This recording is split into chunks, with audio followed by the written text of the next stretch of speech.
Best scene of Escape to Planet B346. Fade in. Exterior. Spaceship. Deep Space. Sector 59A. 3293. Establishing.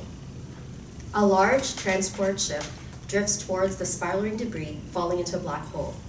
Flashes from high-energy collisions within the turbulent material resemble lightning bolts created by the clouds of an approaching storm.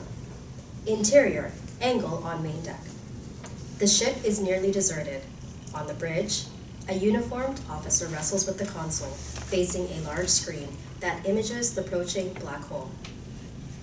Next to him, on the forward deck, another crewman works feverishly typing data into a smaller screen. Some distance behind them, within the large compartment, William and Charles stand at the bulwark, peering out a porthole while bracing against upheavals of the shaking, groaning vessel.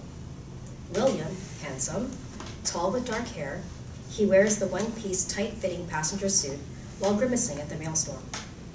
Deep breath. He obsessively rubs one side of the window frame as if to calm their heaving vessel. The other hand is reassuringly planted on his brother-in-law's shoulder. Charles, red hair with pale complexion, thin, nervously wipes his mouth, staring fearfully outside while trying to control his shaking body. Reaching into a pocket, he pulls out a medicinal tube, tears off its cap, and squirts the contents into his mouth.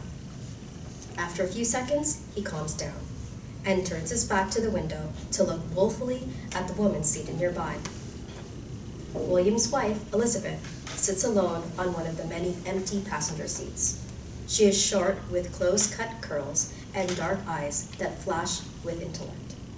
Still, with a youthful figure, her movements are eye-catching.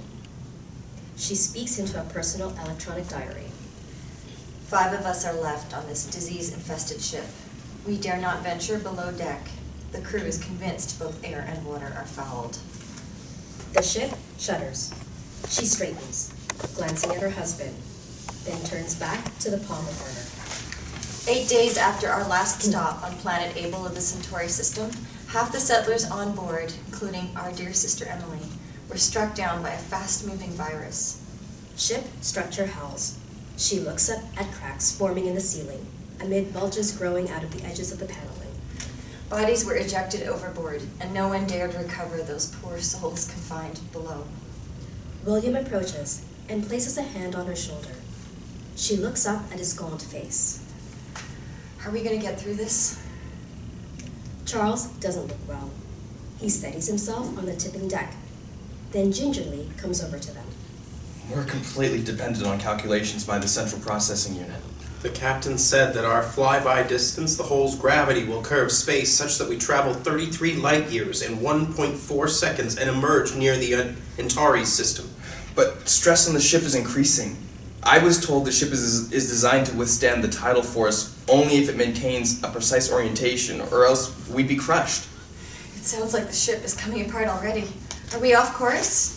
A shout comes from the helmsman on the bridge. Something is caught on the transgain antenna. We can't deploy the deflector shield, and it's creating an imbalance above the 10 micron level. William frowns, lifts up his palms upward. The other crewman, Remy, comes back from the forward deck. Go with Remy to clean off the comm lines. Make it fast. We have only 90 minutes to closet approach. Loud roar. Small pieces of interior burst from the walls under the building stress. Remy bounds over the pitching deck. What should we do? Remy points to an EVA storage compartment at the rear of the main passenger cabin. Put on an EVA suit and follow me through the airlock. We'll jet up to the antenna. Charles tries to don a suit, but his hands shake. Is it safe out there? What about the tidal force? The ship is already breaking up. We're small compared to the size of the ship. The tidal force on our bodies is still minuscule. What about that debris falling into the black hole? You might get hit out there. Don't worry.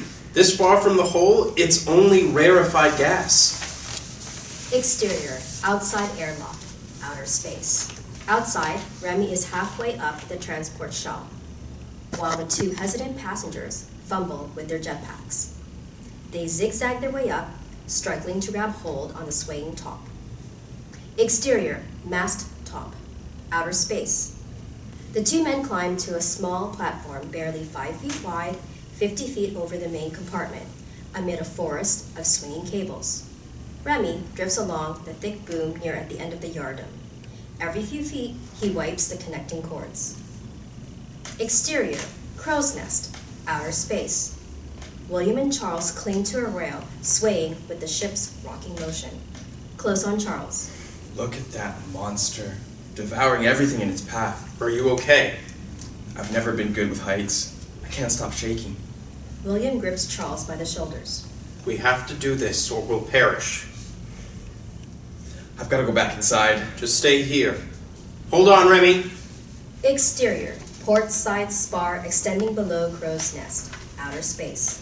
William jets along the opposite boom as it rises and falls. He pauses every few feet to reach down and wipe through the connecting cords. There's not much here. Charles, go over to the deflector slot, see if anything's caught him. Exterior, shield recess, outer space. There's something stuck here. I'll pull it out. Charles yanks. Suddenly, it lurches out. The partially freed form is the virus-eaten body of a passenger dumped overboard. Charles screams, turns on its jets full throttle, and spirals rapidly away from the ship towards the black hole. Charles, no! Groping wildly, Charles quickly diminishes from sight. I'll get him. Stay by the ship.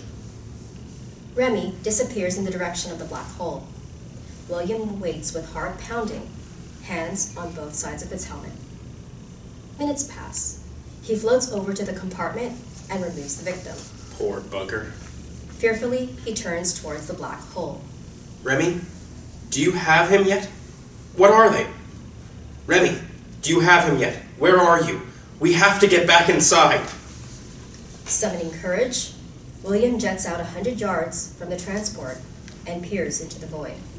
Hey guys, I'm all alone out here. He bites his lip. Come on, come on. He turns and jets back towards the airlock. Please God, bring them back. With one arm wrapped around the hatch, he turns back to space. There's no more time.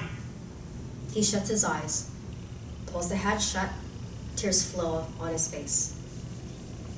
Interior deck, outer space. Across the main deck, Elizabeth is on the bridge, bent over the crewman's body. She waves to William. William, the helmsman has died. Oh God. Where's Charles and the crewman? Charles spun out of control. Remy tried to save them. They both disappeared.